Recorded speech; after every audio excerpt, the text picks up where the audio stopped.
जय श्री कृष्णा, जय श्री राधे। स्वागत है मेरे यूट्यूब चैनल में। आइए श्रवण करते हैं श्री भगवत गीता का 5वें अध्याय का महात्म्य। किसी नगर में पिंगल नामक एक ब्राह्मण रहता था। वह वेद पाठी ब्राह्मणों के विख्यात वंश में जो सर्वथा निष्कलंक था उत्पन्न हुआ था, किंतु अपने कुल के लिए उचित वेद शास्त्रों के स्वाध्याय को छोड़कर ढोल आदि बजाते हुए उसने नाच गाने में मन लगाया। अर्थात उस ब्राह्मण ने अपने वेद इत्यादि शास्त्रों का अध्ययन नहीं किया और उसने नाच गाने में अपना मन लगाया। गीत नृत्य और बाजा बजाने की कला में परिश्रम करके पिंगल ने बड़ी प्रसिद्धि प्राप्त कर ली और उसी से उसका राजभवन में भी प्रवेश हो गया, अर्थात राजा के महल में प्रवेश हो गया। अब वह राजा के साथ रहने लगा और प्राय स्त्रियों को बुला बुलाकर उनका उपभोग करने लगा। स्त्रियों के सिवा और कहीं उसका मन नहीं लगता था। धीरे धीरे अभिमान बढ़ जाने से वे एकांत स्थान में राजा से दूसरों के दोष बतलाने लगा, अर्थात राजा के साथ दूसरों की चुगली निंदा इत्यादि करने लगा। पिंगल की एक स्त्री थी जिसका नाम था अरुणा। वह नीच कुल में उत्पन्न हुई थी और कामी पुरुषों के साथ ब्याह करने की इच्छा से सदा उन्हीं की खोज में घूमा करती थी।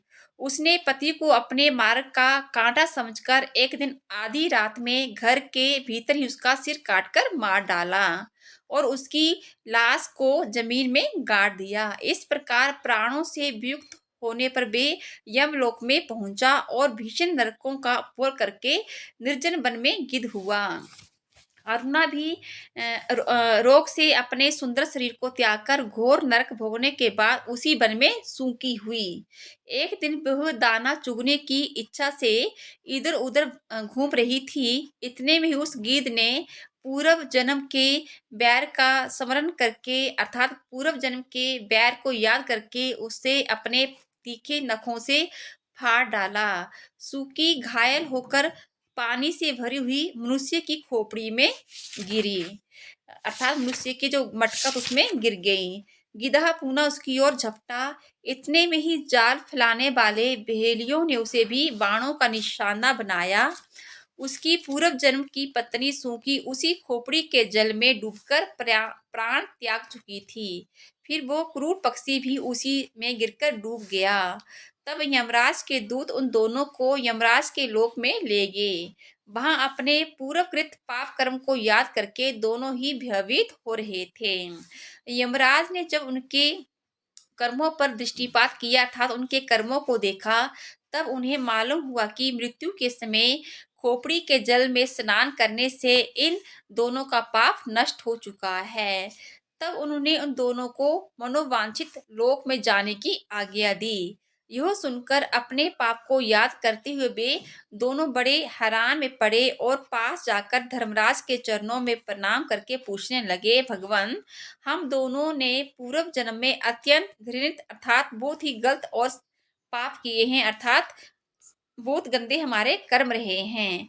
फिर भी हमें मनोवांछित लोकों में भेजने का क्या कारण है, बताइए। तो यमराज ने कहा, गंगा के किनारे बट नामक एक उत्तम ब्रह्मा ज्ञानी रहते थे। वे एकांत से भी ममता रहित, शांत, विरक्त और किसी से भी द्वेष न रखने वाले थे। प्रतिदिन गीता के 5वें अध्याय का जप करना उनका सदा का नियम था। 5वें अध्याय को सुनकर लेने पर महापापी पुरुष भी सनातन ब्रह्मा का ज्ञान प्राप्त कर लेता है। उसी पुण्य के प्रभाव से शुद्ध चित होकर उन्होंने अपने शरीर का परित्याग किया था।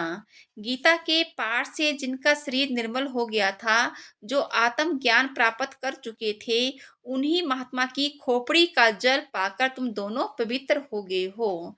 अतः अब तुम दोनों मनोवांछित लोकों को जाओ, क्योंकि गीता के 5वें अध्याय के महात्म्य से तुम दोनों शुद्ध हो गए हो, अर्थात पवित्र हो गए हो, पाप रहित हो गए हो। श्री भगवान कहते हैं, सबके प्रति समान भाव रखने वाले धर्मराज के द्वारा इस प्रकार समझाए जाने पर दोनों बहुत प्रसन्न हुए और विमान पर बैठकर बैकुंठ धाम को चले गए। ये था हमारा 5वां अध्याय का महात्म्य। सबको जय श्री कृष्णा, जय श्री राधे राधे राधे।